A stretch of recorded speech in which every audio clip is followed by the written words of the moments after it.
오늘 하나님 말씀은 구약 성경 시편 128편입니다. 구약 성경 시편 128편 1절부터 6절에 있는 말씀까지입니다. 말씀을 봉독에 올립니다. 여호와를 경외하며 그의 길을 걷는 자마다 복이 있도다. 내가 내 손이 수고한 대로 먹을 것이라. 내가 복되고 형통하리로다. 내 집 안방에 있는 내 아내는 결실한 포도나무 같으며 내 식탁에 둘러 앉은 자식들은 어린 감람나무 같으리로다. 여호와를 경외하는 자는 이같이 복을 얻으리로다. 여호와께서 시온에서 내게 복을 주실지어다. 너는 평생에 예루살렘의 번영을 보며 내 자식의 자식을 볼지어다. 이스라엘에게 평강이 있을지로다. 아멘. 오늘은 구약 성경 시편 128편 1절부터 6절에 있는 말씀을 중심해서 하나님이 세우신 가정이라는 제목으로 말씀을 선포하고자 합니다. 우리 사랑하는 성도 여러분, 오늘은 5월 들어 첫 주일을 맞이하게 되었습니다. 특별히 우리가 5월이라 그러면 가정의 달이라 그렇게도 표현합니다.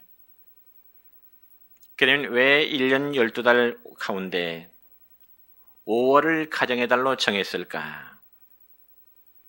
저는 말씀을 준비하면서 가만히 생각해 보니까 이 5월이라는 계절은 춥지도 아니하고 그리고 덥지도 않는 봄 중에서도 가장 좋은 계절이 5월이 아닌가 싶습니다. 그래서 이처럼 5월은 자연은 푸르고 만물은 생동하면서 주변의 들마다 아름다운 꽃들이 예쁘게 피어나 있습니다. 바로 이런 절기를 느껴본다면 우리 모두의 가정 역시도 가정은 춥지 않고 정말 포근해하며 언제나 푸르고 생기가 있고 사랑이 있어야 됨을 말씀하고 있습니다. 그리고 가정은 내일의 희망이 있고 그리고 웃음이 있고 그리고 그곳에는 평안함이 있어야 되는 것입니다. 그래서 가정이라는 글자를 한자로 보면 집 가자에다 뜰 정자를 쓰게 됩니다. 그러니까 가정은 정원과 같아서 봄의 정원을 가꾸듯이 정성스럽게 꾸며야 한다는 것입니다.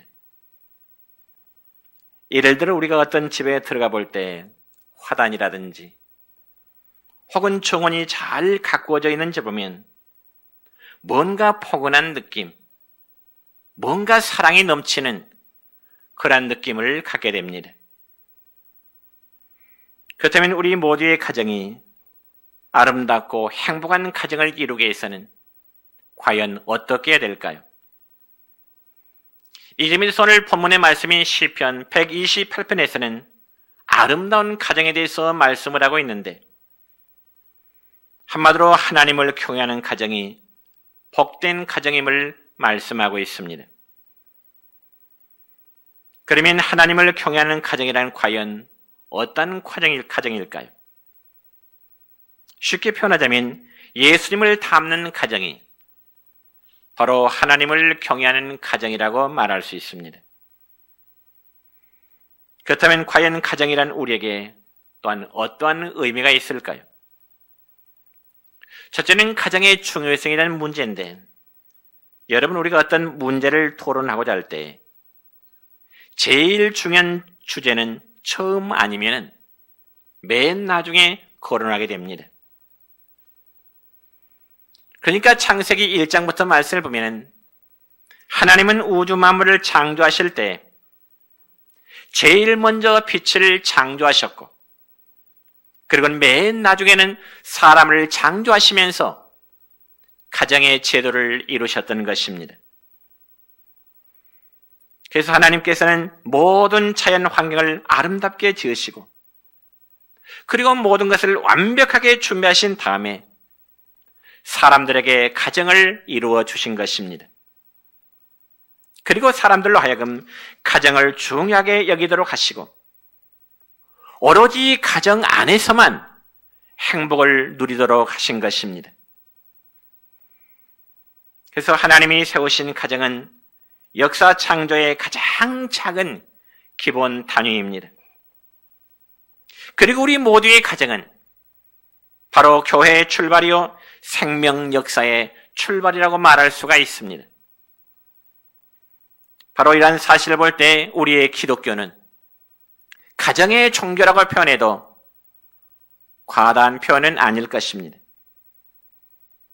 여러분 실제로 성경에 보면은 구약 성경 창세기부터 모든 가정에 대한 이야기입니다. 즉 아담과 하와의 가정 이야기라든가 노아의 8 식구가 하나님 앞에 구원함을 받은 그 구원의 역사에 대한 이야기, 아브라함이 100세 아들을 낳아서 행복하게 살았다는 그런 이야기, 그뿐만이 아닙니다. 이삭과 리브가 부부가 하나님의 언약대로 쌍둥이 형제를 얻었다는 이야기라든가 야곱의 12아들 형제의 가족사가 하나님의 언약대로 이루어져 가는 과정에 대한 이야기가 성경 전반에 기록되어 있습니다. 또한 창세기의 말씀을 건너뛰어서 출애굽기의 말씀을 보면은 모세의 가정 이야기로부터 시작되고 있습니다. 누가 누구를 낳고 또 누가 누구를 낳고 이런 족보가 계속 반복됩니다. 그러니까 이처럼 성경은 어쩌면 가정의 이야기라고 표현할 수 있습니다. 그러므로 하나님은 가정을 이렇게 귀하게 여기시고 중요하게 여기시는 것입니다. 여러분, 우리 예수님도 이 땅에 오셔서 천국 복음을 전파하시면서 때로는 종종 사람들의 가정을 방문하신 적이 있으십니다. 그래서 슬픔을 당한 가정에 찾아가셔서는 우리 주님이 그들을 만나서 위로해 주셨고, 또 병든 자를 만날 때 주님은 그들을 치유해 주셨습니다.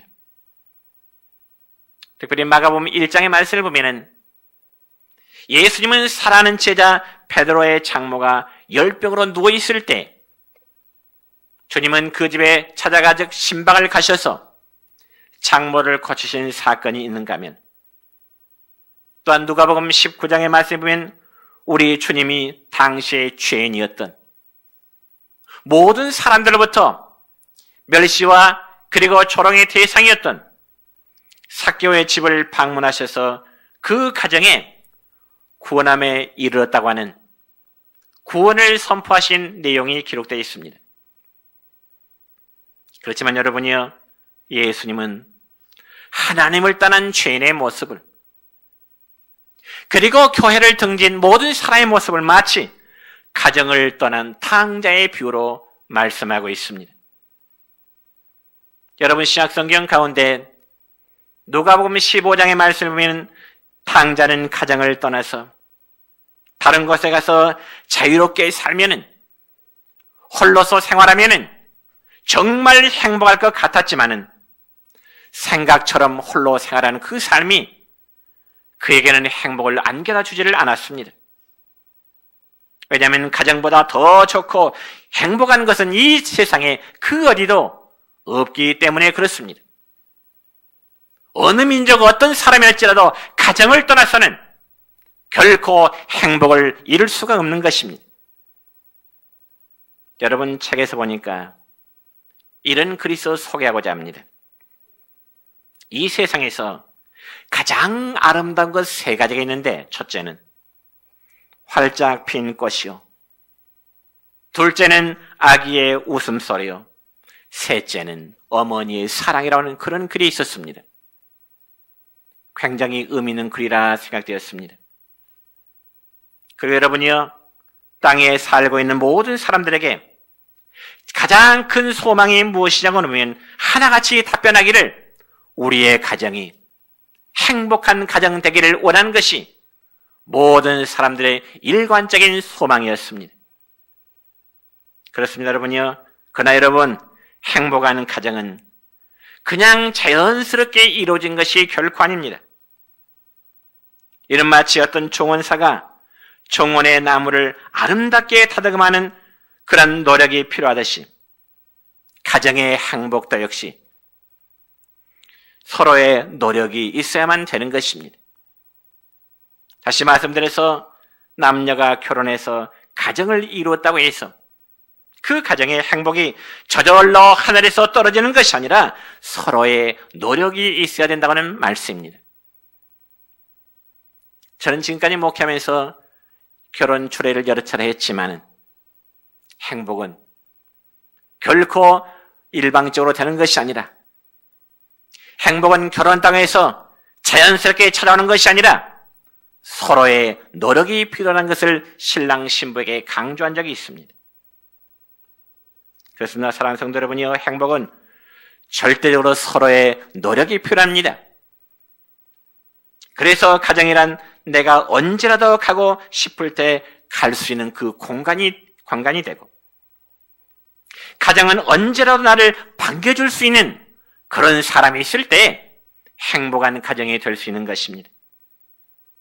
여러분이요, 그럼에도 집은 있으나 돌아갈 가정이 없다면 그는 불행할 수밖에 없습니다.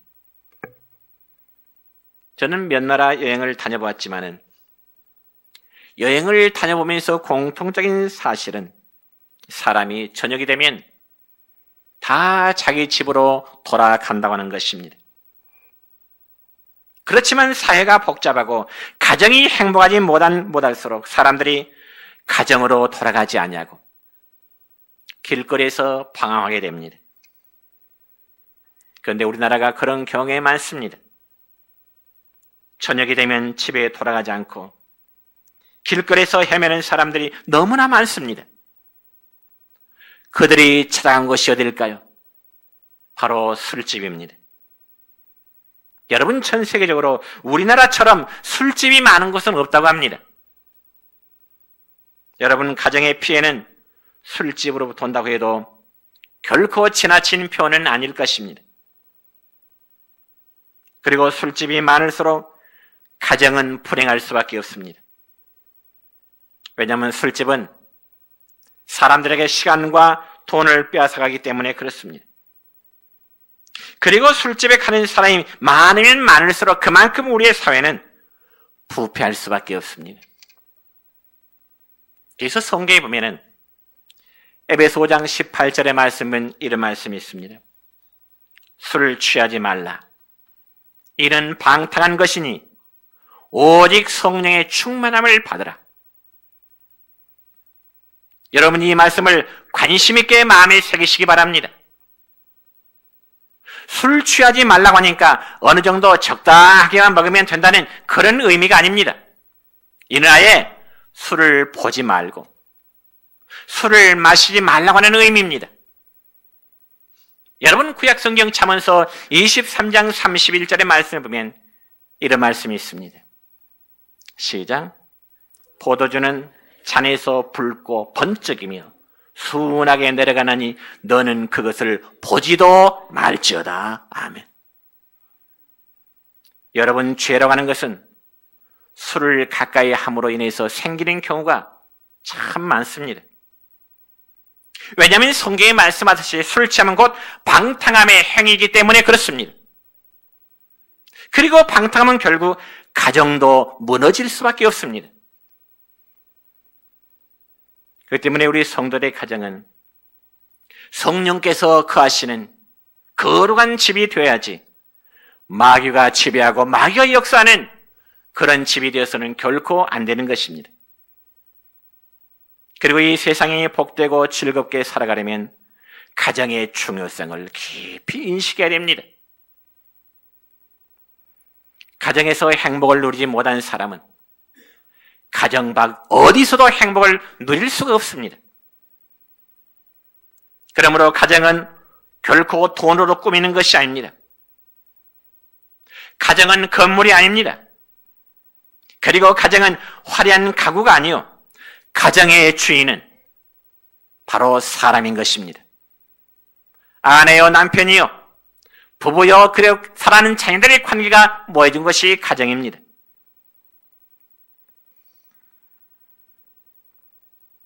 여러분, 아무리 고급 주택에 좋은 진열장으로 꾸며놓았다 할지라도 그곳에 하나님을 섬김이 없다면 결코 행복한 가정, 아름다운 가정이 이제 이루어질 수가 없는 것입니다. 왜냐하면 인간의 축복은 바로 하나님께로부터 오기 때문에 그렇습니다. 주님이 그 가정에 오셔서 가정을 축복으로 바꾸어 놓아야 된다는 사실입니다. 그리고 가장 중요한 것은 그 가정에 구원이 임하여야 된다는 사실입니다.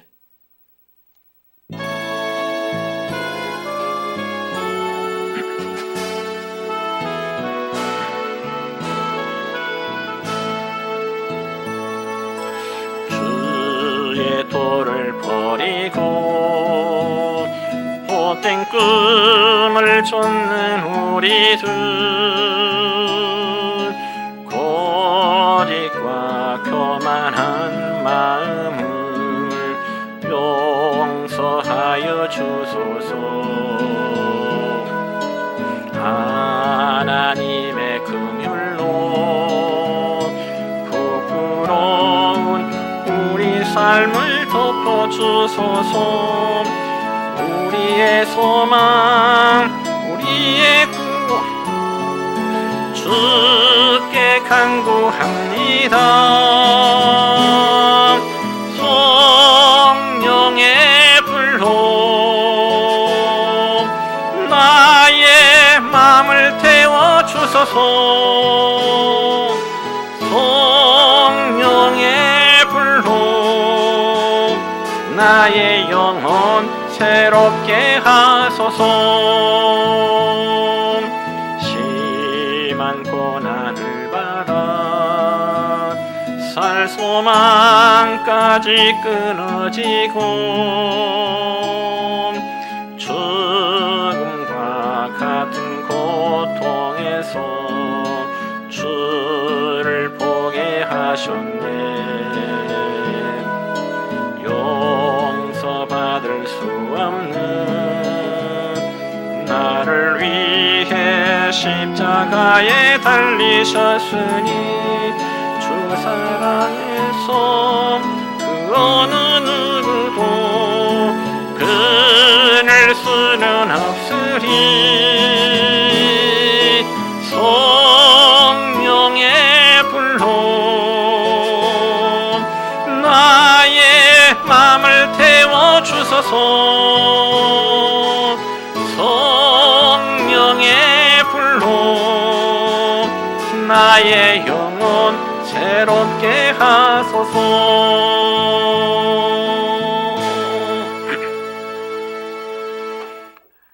두 번째는 가정을 향한 하나님의 계획입니다. 여러분, 만복의 근원은 하나님이십니다. 믿으십니까? 그리고 복의 근원 하나님께서 이 땅에 저주받은 인생을 복 주시기 위해서 강림하신 분이 계시는데 그분이 바로 믿는 주 예수 그리스도이십니다.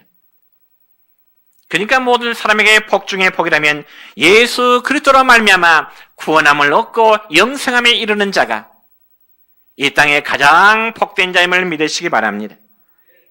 그러므로 남편이 예수 믿었다고 해서 부부는 일심동체이고, 그리고 바늘 가는데 실이 간다고 해서 남편의 믿음으로 아내까지 구원함을 받는 것은 결코 아닌 것입니다. 왜냐하면 구원은 철저히 개인적이요, 하나님의 구원은 인격적이시기 때문에 그렇습니다. 그러나 하나님의 뜻은 남편의 믿음을 통해서 믿지 않는 아내가 구원받기를 원하고요, 또 아내의 믿음을 통해서 믿지 않는 남편이 예수님을 믿어서 온 가정이 다 구원함에 이르기를 바라시는 것이 우리 하나님의 마음이십니다. 그러니까 하나님의 구원 계획은 가정의 어떤 한 사람을 통해서라도 그의 모든 가족들이 다 구원받기를 원하시고 계신다는 것입니다. 여러분, 부부간에 아내의 몸이 아프면은 가족 전체가 아파합니다. 그리고 함께 고통을 타는 것과 마찬가지입니다. 왜 그럴까요? 가정은 바로 피로 연결된 거룩한 유기체이기 때문에 그렇습니다.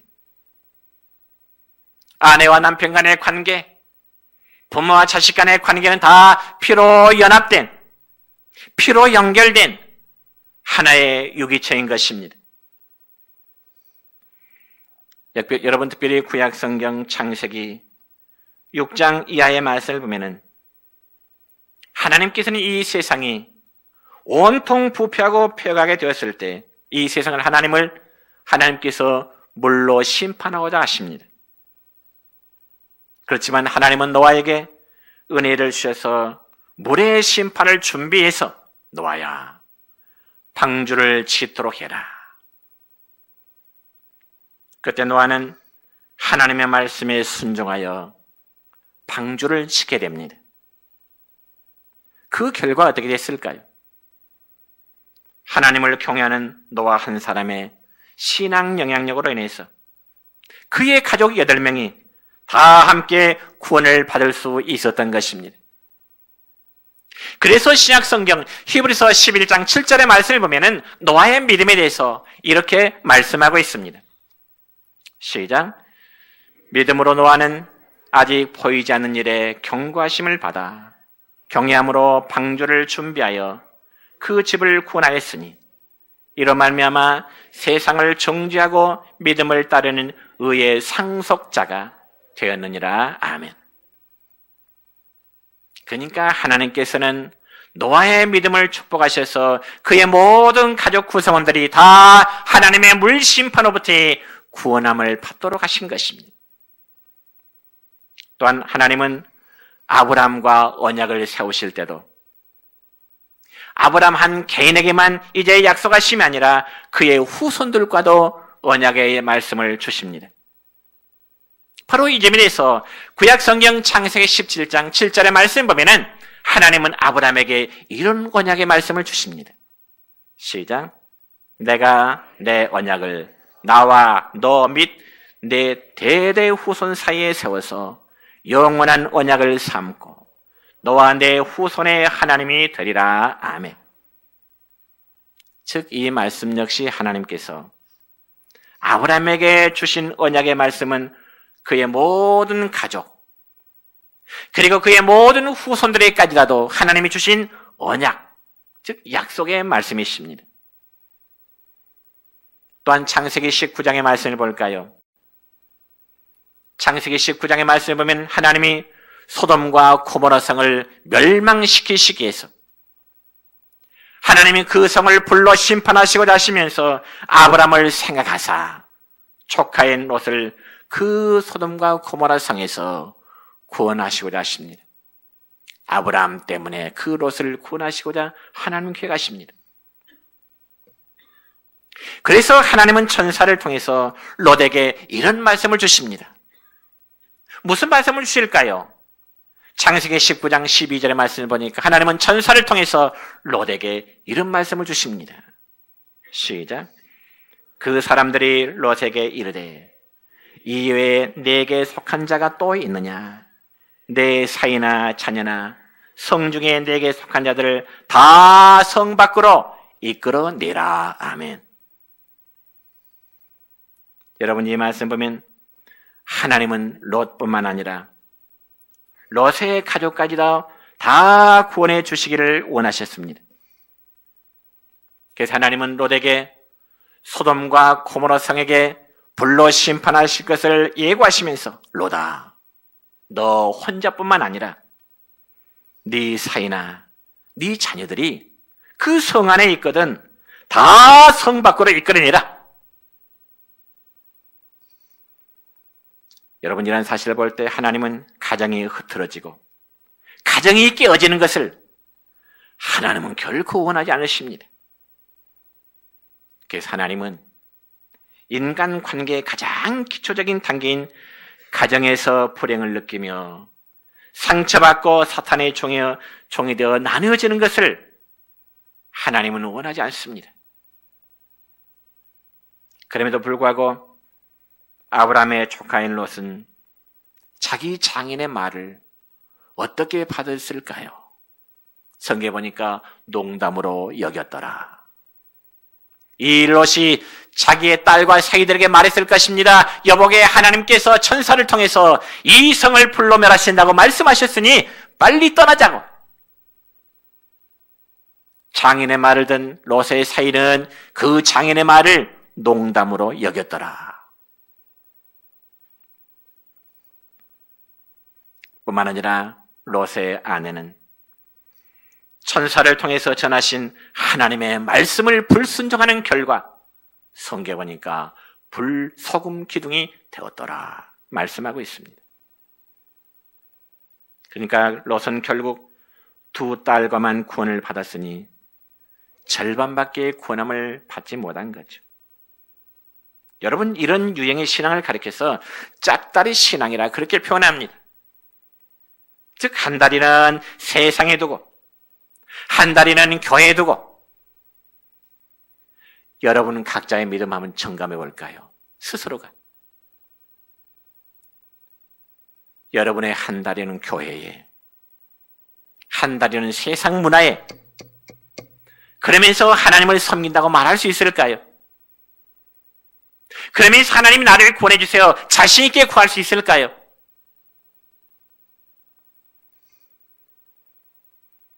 욥의 모습을 볼 때 정말 짝다리의 신앙은 그의 가정을 다 구원하지 못하고 절반밖에 가족의 구원을 시키지 못했던 것입니다. 여러분, 그와는 반대로 또 구약성경 여호수아 2장의 말씀을 보면은 이방 여인으로서 여리고 성의 기생으로 살았던 라합이라는 여인이 있었습니다. 그런데 기생 라합이라는 그 여인은 어쩌면 우리가 믿음의 관점에 볼 때 굉장히 믿음이 좋은 여성이었습니다. 왜냐하면 라합은 비록 기생의 신분이었지만 하나님을 경외하는 여자였고요. 또한 그는 하나님께서 여리고성을 멸하실 것을 알고 이스라엘의 정탐꾼을 숨겨주면서 그에 대한 대가를 요구하게 됩니다. 무슨 대가를 요구했을까요? 여호수아서 2장 12절과 13절의 말씀을 보면 이렇습니다. 시작. 내가 너희를 선대하였은즉 너희도 내 아버지의 집을 선대하도록 여호와 이름으로 내게 맹세하고 내게 증표를 내라. 그리고 나의 부모와 나의 남녀 형제와 그들에게 속한 모든 사람을 살려주어 우리의 목숨을 죽음에서 건져내라. 아멘. 그러니까 라합이라는 여인은 비록 이방 여인이요, 그가 여리고성의 기생의 신분이었지만은 자기 가족을 구원하고자 하는 믿음의 결과로 가족을 멸망 중에서 구원하게 하는 여인이었습니다. 자, 그럼 또 신약성경에 넘어옵니다. 사도행전 16장의 말씀을 보면은 바울과 실라라고 하는 사람이 그 빌립보라는 성에서 복음을 전하다가 감옥에 갇히게 되었습니다. 자, 여러분 생각해 보세요. 사람이 도둑질을 했다든지 혹은 살인죄를 저지르고 나서 죄값을 치르게 해서 감옥에 갔다면 그건 당연한 일이겠지요.